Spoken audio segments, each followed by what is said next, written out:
So I'm going to discuss meditation and yoga. Approximately 2,000 years ago, the Indian scholar named Patanjali described the goal of yoga as cessation of the turnings of thoughts. This means that he wanted people to cultivate a sense of authentic self. A few hundred years later, Buddha, a name we all know, a master yogi himself, expands on that text and talks about virtues of mindfulness. Today, the therapeutic community has begun to show a large increase in the use of these things, specifically mindfulness and meditation. When we talk about meditation, we basically are focusing on mindfulness, which is a combination of awareness and attention, and that's got to do with particular qualities of attention and awareness that are developed through meditation. So we develop mindfulness through the practice of meditation. So during meditation, you often see people sitting cross-legged with their eyes closed, focusing on breathing, or you can do walking meditation, but that is very slow moving and slow movements. And there's two types of meditation that we talk about. There's focused meditation, which is focusing on an object, usually breathing or body sensation, things like that.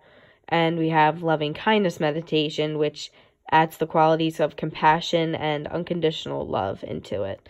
And focused meditation is known as vipassana, and loving kindness meditation is known as metta. When we talk about yoga, yoga is an ancient practice that has been used for thousands of years, and we see it all over. It's very popular nowadays. Yoga consists of several separate elements that have been proven to show good positive effects on physical and mental health. And in yoga, relaxation is a form of asana called savasana, and it's intended to be the end result achieved from physical exertion and breathing. So they want you to get all built up and worked up and then come into this deep relaxation after it. And yoga is pretty important too and can be very helpful because we know that physical exercise allows people to achieve pleasurable states of mind without the use of drugs. And we'll talk about substance abuse involvement next with this intervention. So by enhancing cognitive and emotional awareness, the acceptance of thought and feelings without judgment, and living in the present moment, mindfulness and MBIs are ideally suited for treatment of substance use disorders.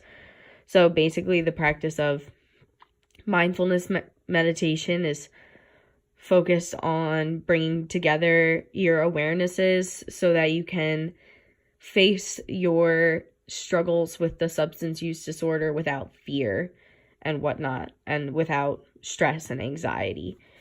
And then the mindfulness meditation focuses on breathing, and that can also create resilience in individuals and help desensitize them to trigger experiences. So basically, it teaches them ways to calm themselves when they're facing those kind of triggers and works on helping them almost become desensitized to their triggers so they're not triggers anymore in the long run. Also, again, with the physical exercise, it's been known to show efficiency in treating addiction. And yoga combines both physical and mental activity to reduce stress in patients and can be very effective in addiction programs the same way other physical exercise can. And meditation seeks to calm the mind and even actually activates the limbic system, which is the emotional center of the brain, and that's been implemented in development of drug-using behavior. So when we talk about effectiveness of these things, there's been a decent amount of research, and they have shown that it's very successful, but they've also shown that sometimes it's not as successful in other people. And like we say often, not all treatment applies to people in the addiction the same way. So they focus on a lot of positives, however. So many works have described the successful application of meditation in other things other than the substance use problems like post-traumatic stress disorder and correctional inmates. Neuroscience has confirmed that mindfulness affects positive outcomes in many ways, like improving attention or regulating emotion and other behavioral aspects. The KIPS program was used as an alternative to physical education classes in one study, and students reported positive effects of the yoga on their stress and relaxation, and positive but more mixed effects on self-regulation and substance abuse. But in a similar procedure by the same researchers, the 7th grade students in the intervention were significantly less willing to engage in cigarette usage compared with students in physical education as usual. And then compared with a traditional methadone maintenance treatment program supplemented by a psychodynamic group psychotherapy, a program supplemented by hatha yoga was effective in reducing drug use and criminal behavior as well. And these aren't the only studies they've shown. They've shown many other things that show a lot of positive outcomes for usage of these things in yoga in treatment. And then there was a systemic review by 2 people, not sure on the pronunciation of their names, of the research on MBIs as treatment for substance use disorders. They offered 3 reasons for their effectiveness. They say they foster the development of non-judgmental attitude toward distressing stimuli, which we talked about earlier. They lead to adaptive changes in one's cognitive processing. We talked about how it affects the cognitive awareness. And then they say they enhance the ability to accept distressful present moment experiences, thereby reducing the need for substance abuse to suppress or aid emotional experiences. And we just talked about using the breathing techniques to help decrease those stressful stimuli, and the meditation does that in other ways as well. So when we talk about interventions for practice, yoga is more of a wider range thing. It can be applied in many, many different ways, and that kind of all has to deal with what your practice focuses on, and if they have a local yoga instructor that they employ and things like that. But they use it in many different ways for exercise, relaxation, de-stressing, all kinds of things like that. So those all are based on your setting and your groups.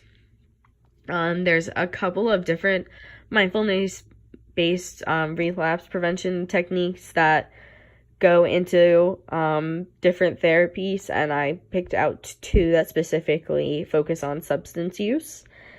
So for mindfulness-based relapse prevention, MBRP, it integrates mindfulness practice, which is meditation and mindful breathing exercises, motivational interviewing, and relapse prevention cognitive therapy. And that's it's supposed to be an 8-weekly 2-hour group sessions and involve daily home practice.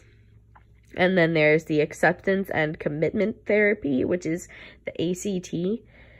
And that is an intervention that employs aspects of mindfulness to discourage the avoidance of negatively regarded and unwanted feelings, thoughts, and emotions. The practitioner learns to accept unwanted thoughts and emotions as a precursor to making a commitment to change and instill behaviors that contribute to the improvement of life circumstances. So that one's all about accepting the unwanted feelings and emotions, like we said, desensitizing those triggers, and then learning to channel those into changed behavior. And there's a few others, but these were the ones that focus mainly on substance use disorders. References and the end.